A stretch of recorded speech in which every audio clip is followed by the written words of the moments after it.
उत्तर प्रदेश के मुख्यमंत्री योगी आदित्यनाथ इस बार कुछ ऐसा फैसला करने जा रहे हैं जिससे वो लोग बाप बाप करेंगे जो लोग अपने माता पिता का ध्यान नहीं रखते। भाई योगी आदित्यनाथ किसी भी चीज में बहुत क्लियर थॉट प्रोसेस रखते हैं, कानून व्यवस्था एकदम टाइट रखते हैं, कड़े फैसले लेते हैं, ये सबको पता है।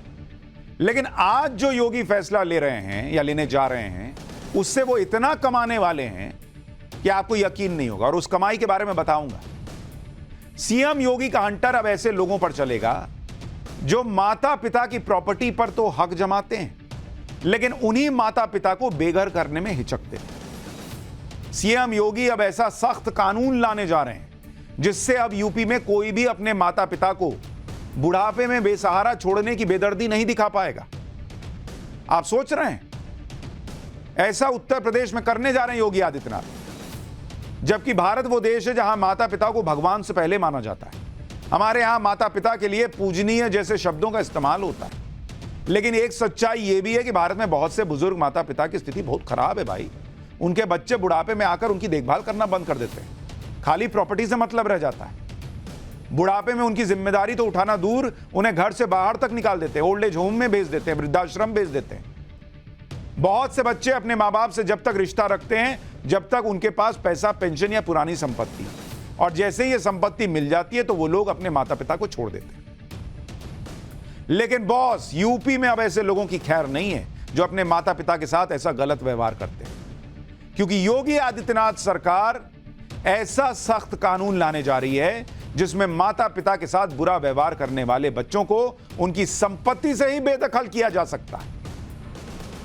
इसके अलावा ऐसे लोगों को अपने माता पिता की देखभाल के लिए भत्ता भी देना पड़ेगा। सबसे बड़ी बात, इस पूरे प्रोसेस में यूपी सरकार और यूपी की पुलिस भी ऐसे माता पिता की मदद करेगी। अब आप सोचिए योगी आदित्यनाथ कितना कमाने वाले हैं, लेकिन क्या कमाई, नोट नहीं बॉस, आशीर्वाद कमाने वाले हैं। एक ऐसा मुख्यमंत्री जिसको यह समझ में आ रहा है कि मां बाप के साथ बच्चे क्या करते हैं, इसको रोकना है तो कड़ा कानून लाना पड़ेगा। ये हैं योगी आदित्यनाथ, और वो ये इसलिए भी करते हैं क्योंकि उनका खुद अपने परिवार से, भले अब वो चूंकि मुख्यमंत्री हैं दूर रहते हैं, लेकिन अपनी मां से मिलने जाते हैं तो कैसे मिलते हैं, फोटो डालिए जरा देखिए। वो दिखता है कि आज भी मां के लिए समर्पण है, सीधे पैर में गिर जाते हैं। तो जिस आदमी को अपने मां बाप से लगाव होगा वही ना समझेगा कि बूढ़े मां बाप के साथ जो लोग छोड़ देते हैं क्या बीतती होगी। अरे भाई, बुढ़ापे में माता पिता कहां कहां चक्कर काटेंगे, उनकी मदद के लिए कोई तो चाहिए, इसलिए जिम्मेदारी योगी सरकार ने उठाई। आप देखिए, जो माता पिता पूरे जीवन अपने बच्चों को पालते पोसते हैं, उनके सपने और जरूरतों को पूरा करने के लिए संघर्ष करते हैं, और जब यही माता पिता बूढ़े हो जाते हैं तो कुछ लोग इन्हें बोझ समझने लगते हैं। ऐसे लोगों को ठीक करने के लिए योगी सरकार ने कानून पर काम करना शुरू कर दिया है। इसके लिए माता पिता और वरिष्ठ नागरिकों का भरण पोषण और कल्याण नियमावली 2014 में योगी सरकार कुछ बदलाव करने जा रही है। इस कानून में किस तरह के नए प्रावधान होंगे, इसे लेकर यूपी समाज कल्याण विभाग ने सीएम योगी के सामने एक प्रेजेंटेशन दी है, बताया जा रहा है। इसके मुताबिक जो बच्चे अपने माता पिता के साथ बुरा व्यवहार करते हैं उन्हें माता पिता की संपत्ति से हाथ धोना पड़ेगा। यह नहीं चलेगा बॉस योगी सरकार में कि मां बाप को बस संपत्ति में साइन करा लिए, बाबूजी एक और जीरो करके वो ऐड नहीं आता था, और उसके बाद बाबूजी को जीरो मानने लग गए।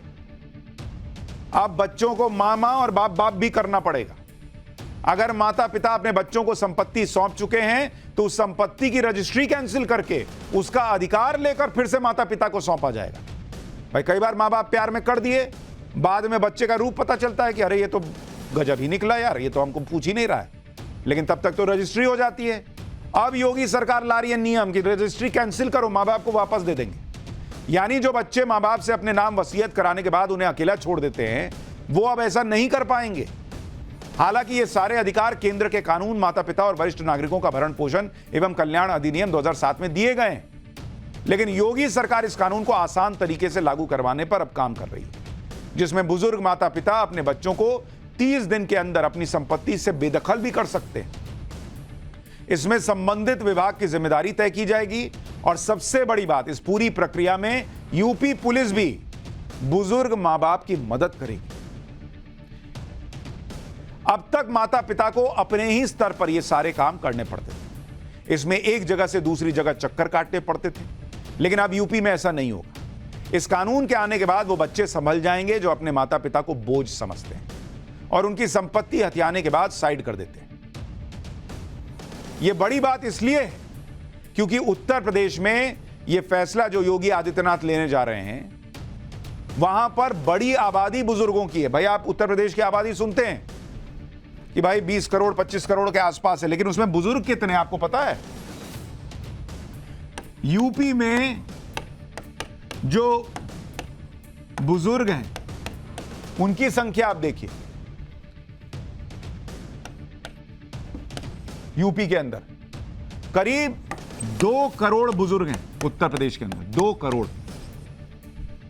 अब आप सोचिए 2 करोड़ लोग योगी आदित्यनाथ को आशीर्वाद ही ना देंगे कि भाई इस बुढ़ापे में कोई तो है जो सोच रहा है, और वो कमाई किसी पैसे वाली कमाई से बहुत ऊपर होती जो योगी आदित्यनाथ कमा रहे हैं। माता पिता को उनका सम्मान और हक दिलवाने के लिए योगी सरकार ने इस बात को समझा कि कानून बनाने और कानून को लागू करने में बहुत फर्क होता है। आप देखिए, ये कानून तो पहले से ही था, इसके लागू करने में दिक्कतें आ रही थी। अभी लगभग 70% बुजुर्ग अपने बच्चों के अत्याचार को सहन कर रहे हैं, सिर्फ 30% ही कानूनी रास्ता अपना पाते हैं। इसकी सबसे बड़ी वजह यह है कि आज भी भारत में बहुत से बुजुर्ग लोक लाज के डर से अपने बच्चों के खिलाफ कानूनी कार्रवाई करने से हिचकिचाते हैं। अच्छा, उनको यह भी लगता है कि अब कौन पुलिस के लफड़े में पड़े, कौन इस झगड़े में पड़े, पुलिस साथ देगी नहीं देगी। इसीलिए कह रहा हूं कि अब योगी सरकार कह रही कि नहीं, पुलिस आपका साथ देगी बॉस, आप लड़का अगर नालायक है तो हम आपको जो है संपत्ति दिलाएंगे, हम आपको सम्मान दिलाएंगे।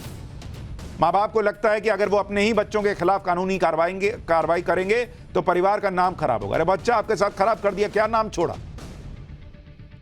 समाज के लोग इस तरह की बातें करेंगे, उन्हें यह भी डर रहता है कि बच्चे हमेशा के लिए उनसे दूर हो जाएं। बच्चा पास रख नहीं रहा, समाज क्या बोलता है? जी समाज आपको रखता है। अपना घर चलाने के लिए, अपनी बची जिंदगी चलाने के लिए आपको अपनी संपत्ति चाहिए। जब नहीं बच्चा को समझ में आ रहा तो उसको समझाइए फिर कानून के जरिए। इसके अलावा जानकारी ना होने की वजह से बहुत से बुजुर्ग चुपचाप अपने बच्चों से अपमान सहते रहते हैं। दूसरी बड़ी समस्या यह भी है कि इस तरह की कानूनी प्रक्रिया के लिए बुजुर्ग माता पिता की कोई मदद नहीं हो पाती, क्योंकि इसके लिए सीधे सीधे जिम्मेदारी तय नहीं थी। लेकिन योगी सरकार इसमें बदलाव लाकर सरकारी सिस्टम की भूमिका तय करने जा रही है। बुजुर्गों को लेकर योगी सरकार जो कानून में बदलाव करने जा रही है वो पूरे देश में लागू होना चाहिए, क्योंकि देश भर में बुजुर्गों की स्थिति बहुत खराब है। भारत में इस वक्त करीब 13 करोड़ 80 लाख बुजुर्ग आबादी, जो अगले 10 साल में बढ़कर 19 करोड़ से ज्यादा हो जाएगी। अभी करीब 47% यानी 6 करोड़ 48 लाख बुजुर्ग अपने बच्चों पर निर्भर है, क्योंकि उनके पास कमाई का कोई साधन नहीं। इसके अलावा 4 करोड़ 70 लाख बुजुर्ग ऐसे हैं जो अपनी पेंशन या कमाई के दूसरे साधनों पर निर्भर हैं। बुजुर्गों की बिगड़ती हालत को जानने के लिए कुछ साल पहले एक सर्वे किया गया, जिसमें 70% बुजुर्गों ने माना कि उनके पास कमाई का कोई साधन ही नहीं था। कमाई का साधन तो बच्चों के पास भी नहीं था, पॉकेट मनी मांगना पड़ता था। लेकिन मां बाप, अरे मेरा बाबू, अरे मेरा सोना करते थे। और जब मां बाप के पास कमाई का साधन नहीं रह जाता है तो वो बोझ बन जाते हैं। सम्मान से जीने की उम्मीद में 36% बुजुर्गों ने कहा कि वो बुढ़ापे में भी काम करना चाहते हैं। 40% बुजुर्गों ने कहा कि वो जब तक हो सके काम करना चाहेंगे ताकि अपने परिवार में सम्मान के साथ जी सके। एक सर्वे के मुताबिक देश भर के 40% बुजुर्ग अपने परिवार के व्यवहार के चलते डिप्रेशन में। 10% लोगों ने माना कि उनके बेटे और बहू ने उनके साथ मारपीट तक की। माता पिता के साथ अच्छे व्यवहार के लिए बच्चों में अच्छे संस्कारों का होना बहुत जरूरी है, लेकिन जो बच्चे अच्छे संस्कार नहीं सीख पाते, उनके लिए यूपी में योगी आदित्यनाथ से अच्छा इंतजाम कौन कर सकता? वैसे अगर अभी से ही कुछ पैसा जमा कर लिया जाए तो सम्मान से बुढ़ापा गुजारने की उम्मीद बढ़ जाती। मैं आपको समझाता हूं कि किस तरह एक छोटी सी बचत आपका बुढ़ापा आसान बना सकती है। मान लीजिए आपकी उम्र 25 साल है और निवेश की रकम 5,000 रुपए प्रति महीने और 60 साल तक की उम्र तक आप निवेश करते हैं, तो कुल निवेश 21 लाख का होता है। लेकिन 60 साल बाद करीब 8% के रिटर्न पर 28 लाख रुपए मिलते हैं। ये रिटर्न आपको हर महीने या हर साल में लेना है, यह आप पर निर्भर करता है। आप चाहें तो अपनी कमाई के आधार पर अपनी सेविंग बढ़ा सकते हैं, लेकिन कुछ ना कुछ सेविंग जरूर कीजिए। लेकिन इतना जरूर है कि योगी आदित्यनाथ के इस फैसले के बाद बुजुर्गों में बहुत खुशी। हालांकि अभी ये पूरा फैसला आना है, लेकिन मुझे लगा आपको ये खबर बतानी चाहिए।